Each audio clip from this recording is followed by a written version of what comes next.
Welcome to the 7th episode of the second series of the Women in CX podcast, a series dedicated to real talk conversations between women in customer experience. Listen in as we share our career stories, relive the moments that shaped us, and voice our opinions as loudly as we like about all manner of CX subjects. I'll be your host, Clare Muscutt, and in today's episode, we'll be hearing one woman's story about how she found her way into CX, inclusive design, pivoting in business, adaptability, and building the kind of resilience we need for a future as women in CX. Let me introduce you to today's inspiring guest. She began her career in fundraising before starting up a CX consulting firm with her brother, and then later became the CEO and Chief Experience Investigator at her own company, CX Investigators. These days she's recognised internationally as a leading CX consultant, keynote speaker, trainer and LinkedIn learning coach. Please welcome to the show, CX sister, Jeannie Walters. Hey Jeannie. Hey Claire, so good to see you. How are you doing today? I'm doing great. How are you doing? Yeah, pretty awesome. This will be airing a couple of weeks after I've shared the news, but I'm celebrating today because we got the funding to start the Women in CX community. That's such fantastic news. Congratulations. Thank you. So really buzzing today. And Very good. whereabouts are you joining me from? I am just outside the city of Chicago in Ah, the United States. So I live in a place called Oak Park, which some people know because Frank Lloyd Wright, the architect, lived and worked here. So we have a lot of houses designed by him. oh, amazing. You're my first woman in CX from Chicago, officially. Oh, nice. Nice. Represent. Yeah. And how are things going in America? It's only a few days to the election at the point of recording. Yeah. There's a lot I could say there that I probably shouldn't. No, that's fair enough. You don't have to. I know from speaking to a lot of people in America this week, tensions are quite high, right? Yeah, it's an interesting time for sure, for sure. Cool. Anyway, so we're here to talk about your amazing journey into CX and get your insights into your perspective on the challenges of CX. So I'm going to start with my first question, which is quite simply, how did you make your way into the world of CX? Well, like everybody else, we all have these crooked paths to get here, right? Because there wasn't really anybody in kindergarten who woke up and said, I know what I want to do back then. So I actually was in fundraising and marketing right after college. And I was partners at a marketing firm. And really, it was just the time where we started looking around, realizing that all of a sudden we had this amazing ability where we could speak directly and interact directly with customers for the first time in some cases ever. And I worked for a consulting firm, and one of our clients was a large insurance company here. And they were trying to design a website that interacted with customers. And we were part of that team. And it was really kind of an aha moment. I looked around the table and I thought, there is nobody here representing the customer at all. And there were people from compliance and legal and marketing and sales. And it was just this moment of kind of clarity, like, okay, now we're dealing directly with customers. We're going to have to think differently. We're going to have to really stand up for them and advocate for them. And so my partner and I, at that moment, kind of decided to be a customer experience firm and learn everything we could and started guiding our clients in different directions based on that. And then in 2009, I started this company on my own and just kept kind of learning and going and figuring it out on behalf of customers. That's so interesting. And I don't know if it's maybe changed over time, but why was marketing not assuming the role of representing the customer? You'd think that they would need to kind of Yeah. have a handle on that, right? I think part of it was marketing was also changing where instead of having kind of one singular focus, they were figuring out like, oh, Right. maybe we need a direct marketing team and we need a digital marketing team and all these different Mhm. things. But really, I think their job was to get people into the sales funnel. Mm. And that was how they were judged. That was how they were accountable. And so, they were focused on that because that's what they were judged on. And once somebody got in the sales funnel, then they were sales's problem. Mm. And then after that, they were product's problem. And it just kept going. And so I think that really thinking through what is that customer journey? the conversation was so young at that point. People weren't talking that way. So interesting. And yeah, I think we just have to reflect, don't we? Really, it's such a new discipline. Yeah. We're at 20, 25 years at the most since the very beginnings of that word being uttered as customer experience. And it's exciting that there's still so much that now with technology evolving the way that it is, how that dynamic shifting again and how much opportunity there is to shape the thinking around that kind of thing. For sure. So that was a great example of you kind of recognizing the opportunity, adapting kind of what you did to this new need of being able to represent the customer. I just wondered where you first discovered your ability to adapt to new situations and what were your biggest learnings from that experience? I love this question. And it's something I haven't thought about that much, I'll be honest, but I grew up in the same house that I was born in and lived there for most of my life. And then right after college, I got a job offer to go to Las Vegas for a fundraising position. And I literally knew nobody. I knew nothing. I had never bought my own car. I had never rented an apartment, all these things that suddenly I was just dropped into this new place. And it ended up being really challenging, frankly, because I had a boss who was pretty challenging.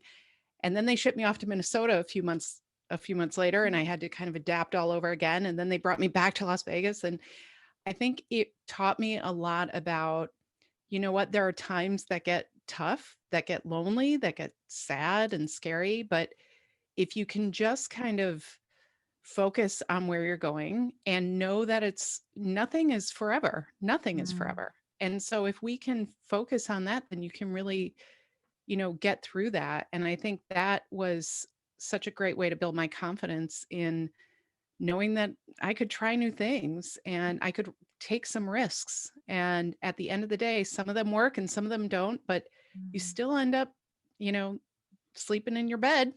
You still end up doing what you need to do every day. So I think that's what I look back to as kind of that moment of building that ability to look around and adapt and just rely on my own resilience, really. I think that's the key word there, isn't it? Resilience. And Mhm. so I can't remember the right saying, but it's something to do with like everything begins at the end of your comfort zone, right? And Yeah. when you're dropped into those new situations and you have no option other than to sink or swim or adapt and succeed. But I think something interesting that you raised there, some things work and some things don't. Mhm. I personally had this really good run early on of like pretty much everything, kind of after college, university, master's degree, first kind of roles, had this like huge experience of success. And when I had my first failure, it's probably quite a lot later than most people. And it knocked me for six because what I hadn't developed is that experience of failure and everything being okay. Yeah. Or It's still, important to having fail. that attitude of being, I'm going to sleep in my bed tonight no matter what. Yeah. So that's a really important learning, I think.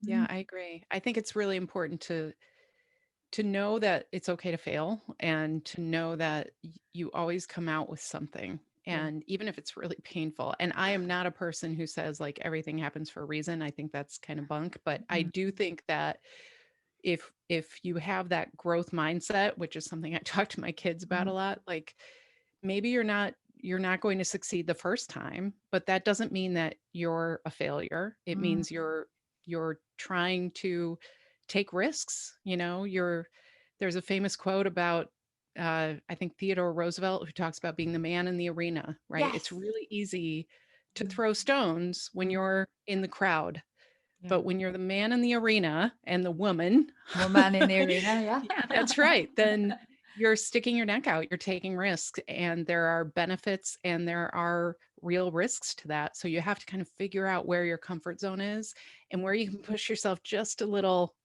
within reason. I don't want anybody doing anything crazy, but I think it's an important thing to learn and to share. And, some of the most amazing, successful people failed a lot before they got there. Yeah. So that no one ever talks about their failures, do they? It just appeared on the earth as this massive success. But no, That's right. when they tell their stories, there's a huge amount of experience that was gained through things not working out.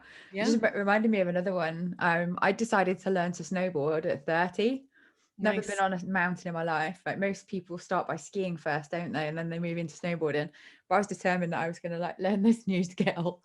And I remember the instructor saying to me in French, well, in his French accent, and I'm not going to try and do it, but I was scared of falling over. And he was saying to me like the falls are part of how you get the experience to learn how it feels to be able to turn when you're going Yeah. down the mountain. So he said, if you're not falling over, you're probably not trying hard enough, and you're not going There to you go. either.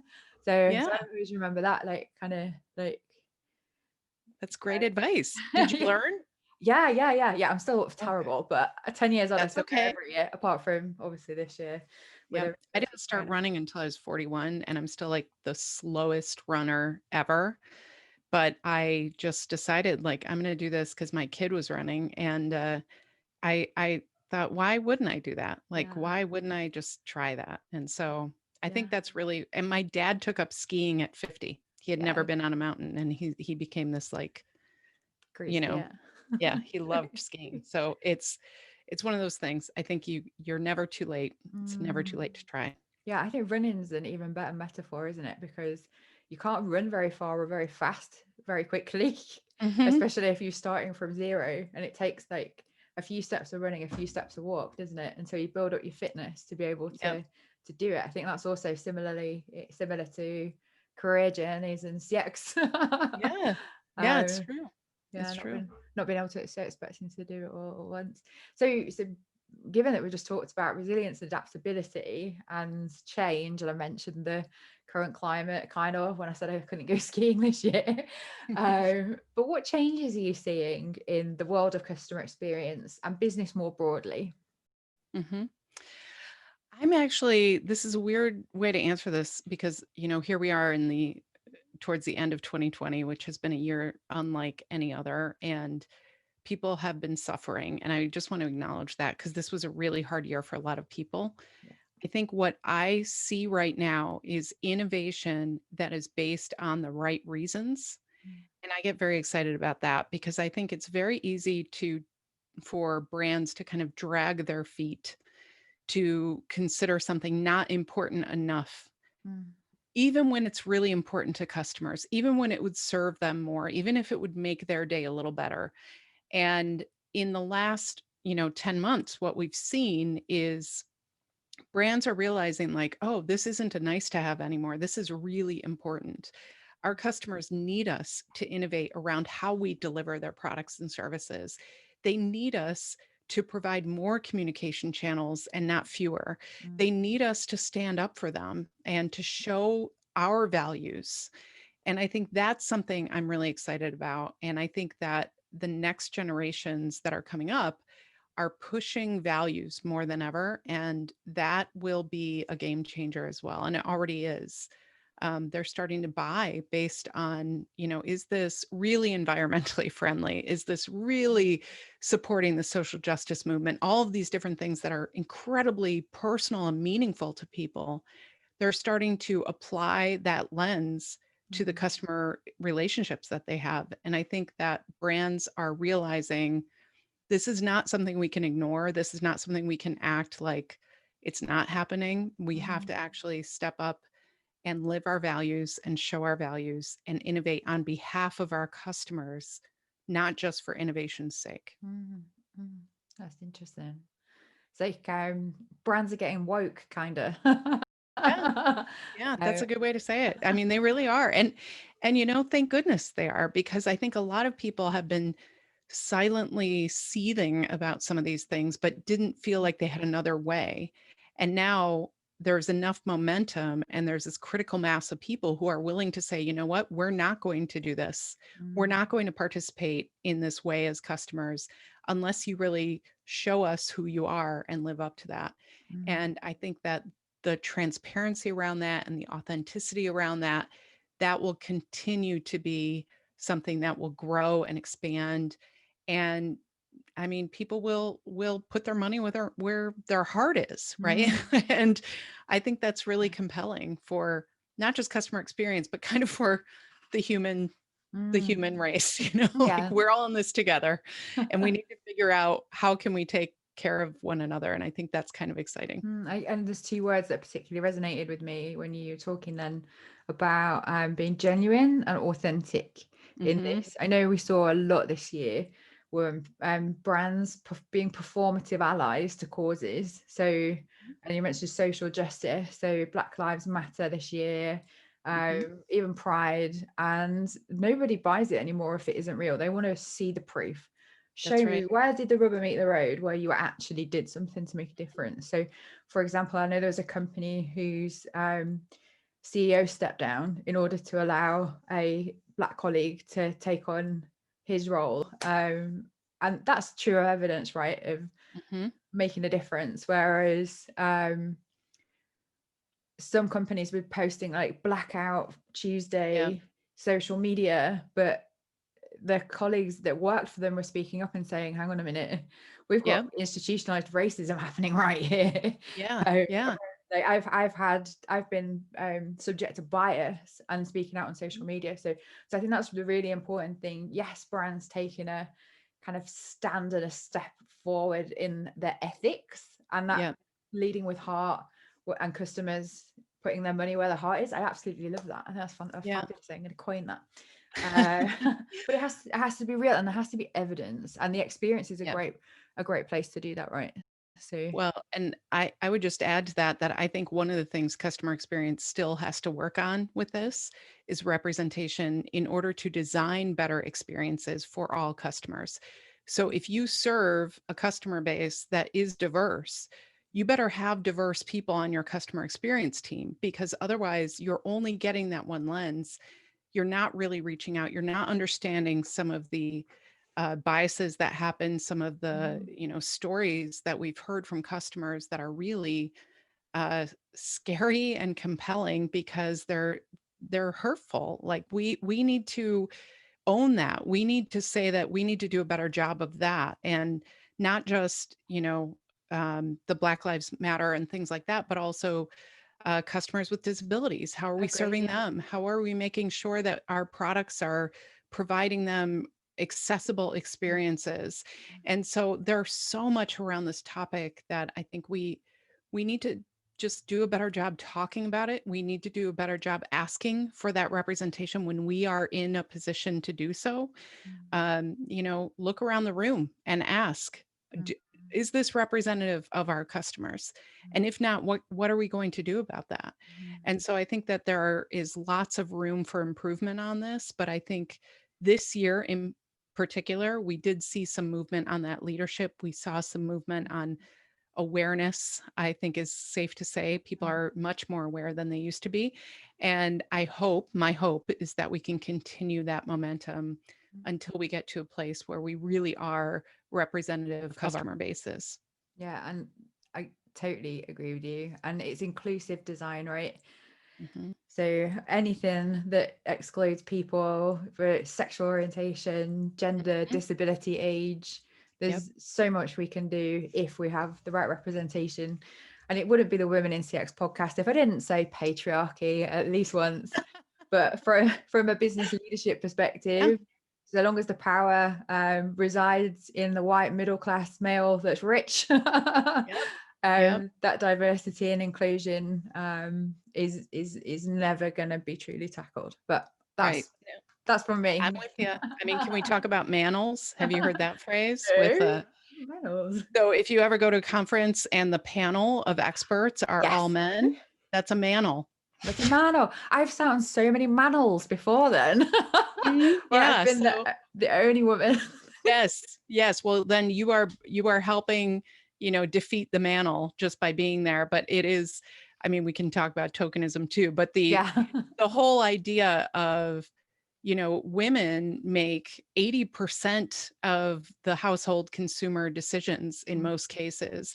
And yet so many leadership panels don't have them, or, they don't invite women into that thought leadership role. And so I think that's something that is getting better. And I applaud the people who are thinking like this. A lot of event planners are starting to really think through who they're inviting.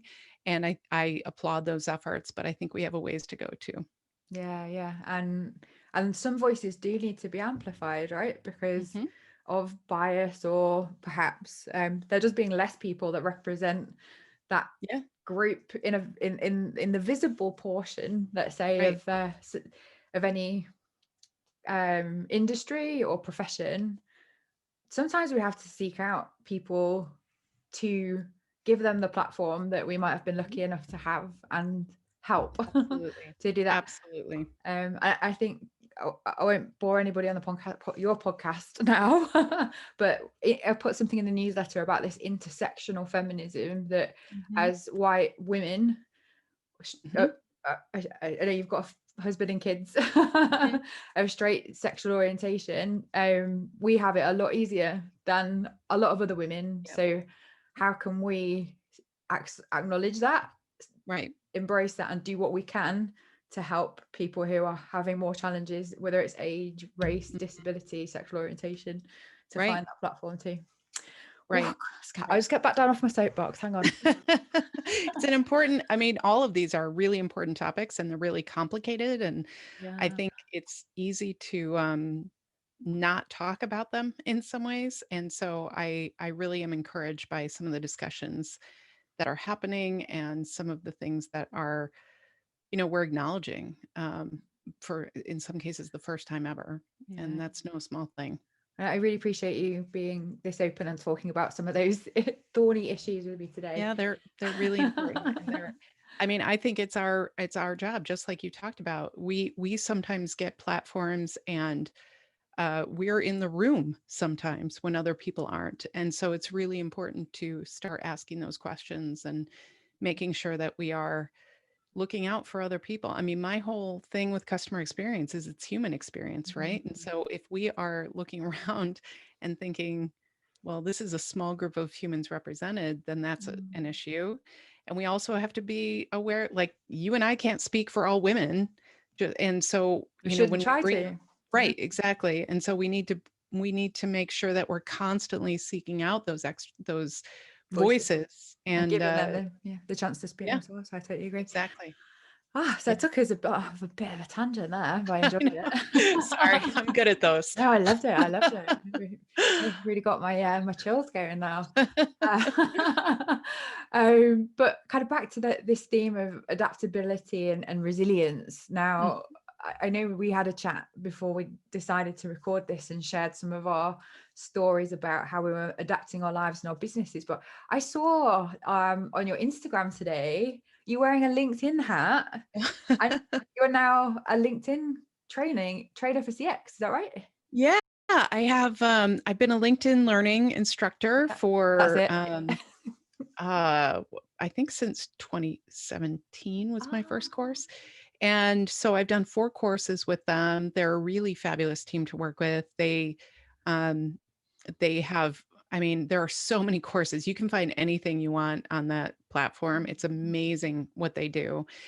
And I've been really honored and privileged to be there. But the best part is that I hear from people all over the world almost every day who tell me, like, I just watched your course, and it's an accessible way to kind of introduce these ideas around customer experience. And so that part I get really jazzed about, because it's fun to hear from people from, any given day. It's like Africa, Saudi Arabia, like who next? And I think that LinkedIn Learning does such a great job with really making sure that everything's high quality, but also incredibly accessible. So so they sent me a hat, which I brought downstairs. I wish I had it so I could put it on, but they sent me a hat yesterday. So that was what that picture was. We ladies, head over to Jeannie's Instagram and you can see the hat in full glory. There you go. Jeannie Walters on Instagram. Excellent plug. Excellent. So that's kind of like the training side. Is training something you've always done? I don't know if I can say always, but for a long time now, at least since I've started this Yeah. business in 2009.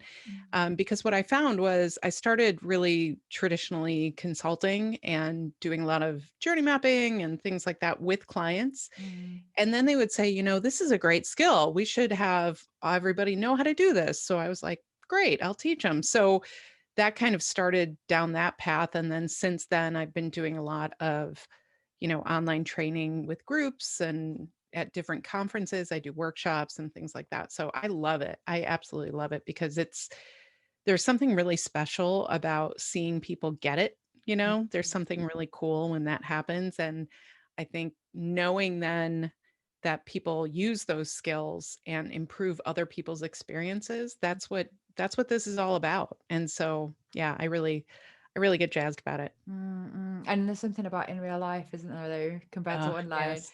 when you actually see the light bulbs come on surrounding a journey map. I miss those Seriously. days. I know it's hard. It's definitely harder virtually, but some of the clients that I work with virtually, I've had the privilege of working with them for a while. So we've had, my last workshop was the last week of February, and then I flew home on March 1st. And I've been here ever since. Mm. And so at least I got the opportunity to work with some folks this year, and we're continuing that work virtually. Mm-mm. So in terms of like your business now, is it Mhm. less consulting, more online training, speaking? Is it? Yes. I wish I had the perfect formula here, but I think it's, this year in particular, there's been a lot more around, kind of that thought leadership umbrella, like keynote speaking virtually and workshops virtually, as well as I do a lot of writing for clients as well. So I help them and webinars and things like that. So sometimes just for their customers. So sometimes they bring me in to help their customers if Mm. they're like a software provider or folks like that. Or sometimes I'm doing that kind of for an event, conference of some sort. So, but the writing, I'm doing a lot of, blogs and articles and guides for various clients as well who put that out as, their lead gen and things like that. So it's a way to help more people, which Love. I'm happy that I've had that opportunity this year specifically. So I feel really grateful about how this year has gone, and just that I have clients who continue to call me. I mean, that's a great feeling, but it's also, again, I kind of recognize that's not the norm right now, and I feel really grateful that I have some great relationships that I'm happy about. Mm. And do you have, correct me if I'm wrong, I thought I saw on your LinkedIn profile a bit of a niche in healthcare.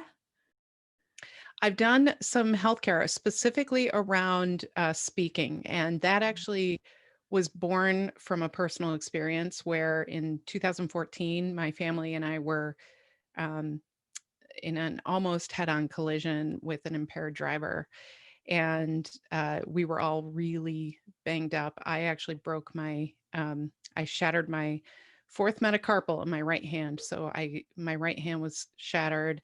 My younger son broke his clavicle from the seatbelt, actually, um, which, thank goodness. And my older son was fine at the scene, but when we came home, he ended up in the pediatric ICU for a couple days because of a reaction to the dust off the airbag. He has asthma and ended up in a really bad state.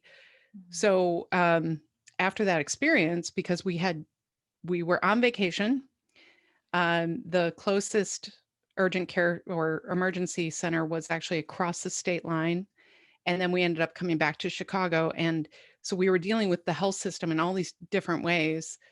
So about a year later, I developed a keynote about it. And I had been working with a group that puts on different conferences, and they had a healthcare patient experience one. So I just reached out and said, I'd love to just try this.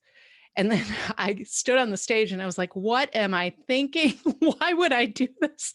Because it's all the healthcare providers. And I was about to tell them like Let you all all off. the, yeah. So, but it went really well. And so from there, I've done that. I've done that one several times. And then I've had a workshop as well where I work with various healthcare providers on patient experience issues that are beyond the surveys, because here in the United States, they're very focused on the surveys. Survey crazy. I had a conversation with Diane Majors this week, and she was saying the same thing.